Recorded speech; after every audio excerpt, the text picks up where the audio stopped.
अस्सलाम वालेकुम everyone, welcome to अलिफ एकेडमी।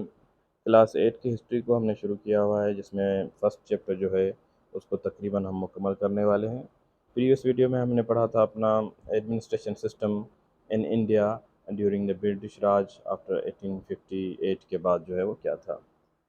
आज जो हम पढ़ेंगे वो है education system under British rule, कि जब ब्रिटिश यहाँ पर रूल कर रहे थे तो उनका एजुकेशन सिस्टम जो है वो किस तरह से उन्होंने डिज़ाइन किया हुआ था। तो उसमें ये 2-3 टॉपिक्स जो आते हैं, पूरा टॉपिक इनसे मिलकर बनता है, तो इन सब चीज़ों को एक साथ ही हम पढ़ेंगे। जिसमें एक जो है वो अपना इंट्रोडक्शन होगा, इंट्रोडक्शन के बाद जो है वो मैकॉलेज़ मिनट ऑफ एजुकेशन।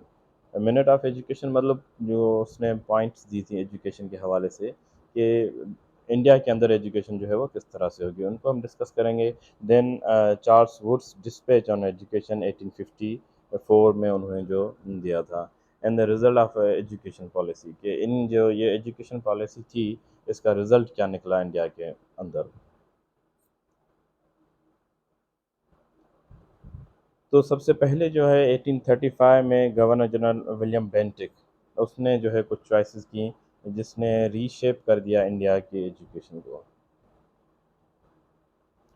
उसके बाद जो है थॉमस बी मैकॉले, वो joined the governor general's council in the same year. उसी ईयर में जो है मैकॉले ने अपना ज्वाइन किया विलियम बेंटिक को, and then he played a vital role in these decisions. और जो जितने भी डिसीजन जो है ना एजुकेशन के हवाले से लिए जाने थे, तो मैकॉले ने जो है वो वाइटल रोल प्ले किया। अच्छा, मैकॉलेज मिनट ऑन एजुकेशन, ये जो है उन्होंने पूरा ये इशू जो चल रहा था उसको रिजॉल्व कर लिया, कि आपने किसको सपोर्ट करना है, ओरिएंटल एजुकेशन जो संस्कृत एंड पर्शियन लैंग्वेज में जो दी जा रही थी, या प्रोमोट करना है वेस्टर्न लर्निंग थ्रू इंग्लिश। अब जाहिर सी बात है वो ब्रिटिश थे और वो यही चाह रहे थे कि जो है ना इंग्लिश को ज़्यादा सपोर्ट मिले, और इंग्लिश को ही उन्होंने प्रोमोट किया ज़्यादा। इस डिसीजन की वजह से जो है वो इंग्लिश जो है वो मेन लैंग्वेज ऑफ इंस्ट्रक्शन हो गई, and impacting how Indians were educated during the British rule. अब इंडियंस को जो एजुकेशन मिलेगी वो किस तरह से मिलेगी, तो तकरीबन जो है वो इंग्लिश लैंग्वेज में ही एजुकेशन दी जा रही थी उनको। अब ये जो है वो मेन टॉपिक है कि लॉर्ड मैकॉलेज मिनट ऑन एजुकेशन क्या थे, जो 1835 में उन्होंने दिए थे।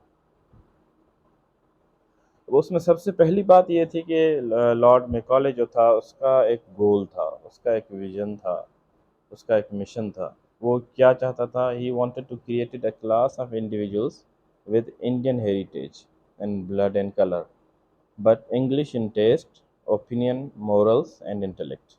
मतलब उसकी ये सोच थी कि ये जो इंडियंस हैं, ये एज अ ब्लड और कलर में तो इंडियंस ही रहेंगे, लेकिन इनकी जो टेस्ट है, इनका जो ओपिनियन है, इनके जो मोरल्स हैं, इनके जो इंटेलेक्ट है, उसको हमने जो है इंग्लिश कर देना है। मतलब उनकी जो थिंकिंग पैटर्न है उसको चेंज करना है। और वो कैसे चेंज हो सकता है, education is the best way to change. तो उसने, उसका ये गोल था। अब उस गोल को हासिल करने के लिए क्या क्या चीज़ें हुई, सबसे पहली बात तो ये उसका मिशन आ गया हमारे सामने। दूसरा फिर ये है कि जो मिशनरीज थी, उनका बहुत बड़ा रोल था, कि इंग्लिश एंड वेस्टर्न एजुकेशन के थ्रू वो क्रिश्चियन टीचिंग्स को भी जो है वो प्रोमोट कर रहे थे। तो ये भी जो है अपना मैकॉले की जो मिनट्स ऑन एजुकेशन है, उनमें ये बात आती है। अच्छा, नंबर थर्ड पे ये है कि जो भी फंड्स एलोकेट हो रहे थे अपना एजुकेशन के लिए, वो ज़्यादातर जो है वेस्टर्न नॉलेज के लिए ही हो रहे थे, ताकि वो इंग्लिश में एजुकेशन दी जा सके इंडियन यूथ को। तो उनका जो ये एक चीज़ थी कि एलोकेशन ऑफ द फंड्स, वो सारे उन्होंने किस तरफ ट्रांसफ़र करवा दिए, अपना इंग्लिश लैंग्वेज लर्निंग की तरफ।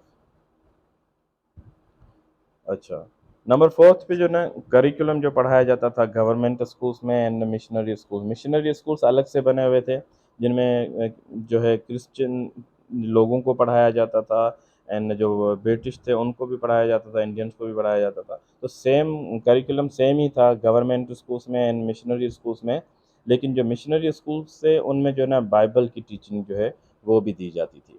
तो ये एक में डिफरेंस था, कि government schools and machinery schools में सेम करिकुलम होता था बाकी, लेकिन मिशनरी स्कूल्स जो होते थे उनमें बाइबल की टीचिंग दी जाती थी। एंड अब क्या हो रहा है कि जो इंडिया के अंदर जो ट्रेडिशनल एजुकेशनल इंस्टीट्यूशंस थे, उनका डिक्लाइन होना शुरू हो जाता है। उसमें जो है क्योंकि फंडिंग नहीं होती, राजाज़ फंडिंग नहीं करते, नवाब जो है वो फंडिंग नहीं करते, जिसकी वजह से पाठशालाज़ एंड जो मदरसाज़ होते हैं, उन दोनों का जो है वो डिक्लाइन आ जाता है।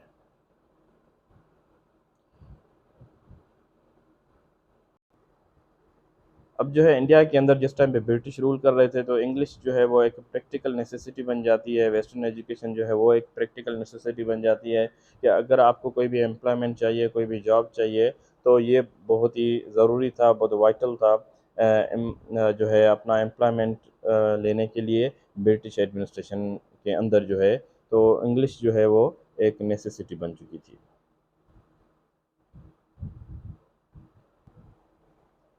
अच्छा, इन चीज़ों को हम रिकैप कर लेते हैं कि मैकॉलेज मिनट्स ऑन एजुकेशन जो है, मैकॉले की जो पॉइंट्स थी एजुकेशन के हवाले से वो क्या थी। तो सबसे पहली बात ये है कि उसका ये एम था कि इंडियन इंटरप्रेटर्स जो है वो पैदा करना चाहता था।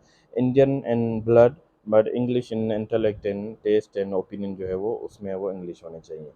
एंड दूसरा मिशनरीज़ जो है उन्होंने इंग्लिश को एंड वेस्टर्न करिकुलम को लिंक कर दिया टू प्रोमोट क्रिश्चियनिटी। वो इंडिया के अंदर क्रिश्चियनिटी को जो है वो प्रोमोट कर रहे थे। Number 3 funds only for English education. जो फंड्स जो दिए जाते थे वो तकरीबन इंग्लिश एजुकेशन के लिए ही अब उन्होंने एलोकेट कर दिए थे। And government and machinery schools जो भी थी, दे शेयर द सिमिलर करिकुलम था उनका, लेकिन जो है ना बाइबल की एक्सेप्शन थी। जो मिशनरीज स्कूल थे उनमें बाइबल को पढ़ाया जाता था। हिंदू पाठशालाज एंड मुस्लिम मदरसाज neglected due to funding decline. Funding की डिक्लाइन हो गई, राजाज ने और नवाब ने फ़ंड देना छोड़ दिया, और ब्रिटिश तो वैसे भी इन चीज़ों को फंडिंग नहीं कर रही थी। हिंदू और मुसलमान जहाँ पर पढ़ते थे, जैसे जहाँ मुसलमान पढ़ते हैं वो मदरसाज हैं, जहाँ पर हिंदू जो स्कूल्स हैं वो उनको पाठशाला बोला जाता था। And English education crucial for jobs in British administration and practical necessity जो है वो बन गई थी। अच्छा, अब आते हैं कि Wood's sir Charles Wood's dispatch 1854 जो है ये क्या था। उसमें सबसे पहली बात ये थी कि 1854 में sir Charles Wood made an important plan for education. तो एक एजुकेशनल प्लानिंग थी वो जो है लेकर आए 1854 में। तो पहली बात तो ये हो गई। दूसरा ये कि इस जो प्लान में यह है lead to the formation of special department for education. Education के लिए एक स्पेशल डिपार्टमेंट जो है वो बनाया गया। एंड नंबर थर्ड जो मेन बात थी अपना वुड्स डिस्पैच की, वो ये है कि न्यू यूनिवर्सिटीज़ जो है वो बनाई गई अपना मद्रास में, कलकत्ता में एंड बम्बई में। एंड इन यूनिवर्सिटीज़ की मेन चीज़ ये थी कि they were granting degrees and they were designed after London university. जो लंदन यूनिवर्सिटी थी उसके बेस पे ही जो है उन्होंने यहाँ पर ये यूनिवर्सिटीज़ बनाई। सबसे पहले मद्रास में, कलकत्ता में, बॉम्बे में, एंड उसके बाद जो है 1920s तक जो है अलीगढ़ में, ढाका में, लखनऊ में, देन दिल्ली एंड इलाहाबाद में भी यूनिवर्सिटीज़ उन्होंने बना ली। तो वुड्स डिस्पैच को अगर एक लाइन में बोला जाए तो वो ये है कि ज़्यादातर जो यूनिवर्सिटीज़ की एजुकेशन है वो ये लेकर आया। उसके बाद जो है इसी चीज़ को आगे बढ़ाते हुए जो कलकत्ता यूनिवर्सिटी कमीशन बना, जो कि गाइडेंस थी सेडलर की, जो कि खुद ब्रिटिश था, तो उसको सेडलर कमीशन भी कहा जाता है, कलकत्ता यूनिवर्सिटी कमीशन भी कहा जाता है। अच्छा, कलकत्ता यूनिवर्सिटी कमीशन में जो है वो क्या कहा गया था कि आप जो है सब्जेक्ट्स जो है किस तरह से पढ़ाएंगे। The commission suggested that local languages should be used for teaching up to high schools. High school तक जो है वो लोकल लैंग्वेजेस पढ़ाई जाएँ, and English should be used at the college and university levels. College और university level में जो है वो इंग्लिश ही पढ़ाई जाए। तो ये जो मकसद था अपना सेडलर कमीशन का, यूनिवर्सिटी कमीशन का, उन्होंने ये चीज़ जो है वो बताई। अच्छा, तो वुड्स डिस्पैच जो हमने अभी पढ़ा उसमें यही बातें थी कि इसमें जो है ना एक एजुकेशनल डिपार्टमेंट बनाया गया। उसके बाद जो है ज़्यादातर यूनिवर्सिटीज़ पे ज़्यादा फोकस किया गया, जहाँ कलकत्ता में, बम्बई में, मद्रास में, देन अलीगढ़ में, ढाका में, यहाँ पर यूनिवर्सिटीज़ जो है वो बनाई गई। अच्छा, अब हम आते हैं कि ये जो पॉलिसीज़ थी इनका रिज़ल्ट जो है वो क्या निकला इंडिया के अंदर। तो सबसे पहली बात ये है कि लॉर्ड मैकॉलेज एजुकेशनल इम्पैक्ट जो है बहुत ज़्यादा इफ़ेक्ट किया इंडिया को, लेकिन मोस्टली जो है वो नेगेटिव इम्पैक्ट था। इंडियन नेटिव स्कूल्स जो थे, मदरसा से या पाठशाला से, या इंडिया की और एजुकेशन थी मुसलमानों की और हिंदुओं की, उस पे बहुत ज़्यादा नेगेटिव इफ़ेक्ट जो है वो आए।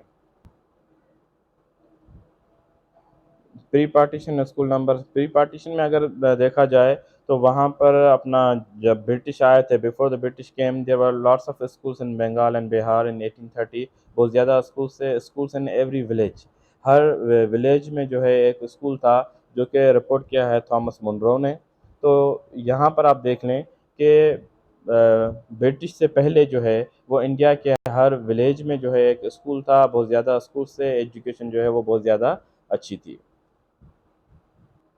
अब जैसे ही ब्रिटिश आते हैं और ये अपनी डिफरेंट पॉलिसीज़ लेकर आते हैं, तो उससे क्या होता है कि मनी जो है शिफ्टेड अवे। उसमें क्या चेंजेस आती हैं कि money was taken away from Indian schools and given to new style English schools जो भी थे, उनको जो है वो सारी फंडिंग दी जाती थी। लिटरेसी रेट की यहाँ पर बात की गई है कि 1947 में जब यहाँ से ब्रिटिश चले गए, तो सिर्फ 10% जो है पीपल पाकिस्तान के जो लोग थे वो पढ़ सकते थे, मतलब लिटरेट थे। एंड इंडिया में जो है वो it was a bit better, 30% जो लोग वो पढ़ सकते थे। इंग्लिश जो है एज अ सेकेंड लैंग्वेज बन गई। अब जैसे ही इंडियंस और पाकिस्तानीज़ के लिए अंग्रेज़ी ज़बान जो है it become second language because of the British influence. British influence की वजह से इंग्लिश जो है वो सेकेंड लैंग्वेज बन चुकी थी। इंडिपेंडेंस के बाद जो है इंडिया ने जो है हिंदी को चूज़ किया as a national language, main language, and while Pakistan जो है picked up Urdu as a main language. And उसके बाद जो है इंडिया और पाकिस्तान ने एजुकेशन सिस्टम को अपने हिसाब से जो है वो बनाया, ताकि उनकी जो नीड्स हैं वो पूरी हो सकें। तो ये चीज़ें थी, इनको हम रिकैप कर लेते हैं कि क्या रिजल्ट्स जो है एजुकेशन पॉलिसीज़ के निकले, मैकॉले की educational policies and then Charles Woods की जो एजुकेशनल पॉलिसीज़ थी उनके बाद। Lord Macaulay's education policy impacted Indian subcontinent. Pre-partition India had abundant schools, notably in Bengal, Bihar and Punjab में बहुत ज़्यादा स्कूल्स जो है वहाँ पर थे। Thomas Munro noted schools in every Indian village. And Macaulay's reforms diverted funds from Indian पाठशालाज and मदरसाज से जो है वो फंड्स जो है वो डाइवर्ट हो गए, और ज़्यादातर फंड्स जो है दिए जाने लगे English and western education system के जो स्कूल्स थे उनको। जैसे ही ब्रिटिश जो है वो यहाँ से जाते हैं, तो लिटरेसी रेट जो है वो ड्रॉप हो जाता है। 10% पाकिस्तान में एंड 30% जो है वो इंडिया में जाकर रहता है। उस टाइम पे जब ब्रिटिश यहाँ से जा रहे होते हैं, तो पाकिस्तान में पढ़े लिखे लोग जो है वो 10% तक होते हैं, और इंडिया में जो है वो 30% तक होते हैं।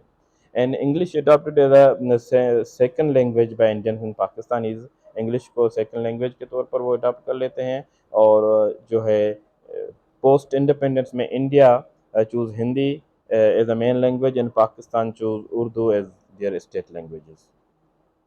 तो ये चीज़ें थी इस एजुकेशन से रिलेटेड, कि ब्रिटिश राज के दौरान इंडिया के अंदर जो एजुकेशन मिल रही थी वो किस तरह से दी जा रही थी, क्या पॉलिसीज़, डिफरेंट पॉलिसीज़ जो है उन्होंने बनाई हुई थी, और उनका रिज़ल्ट जो है वो क्या निकला।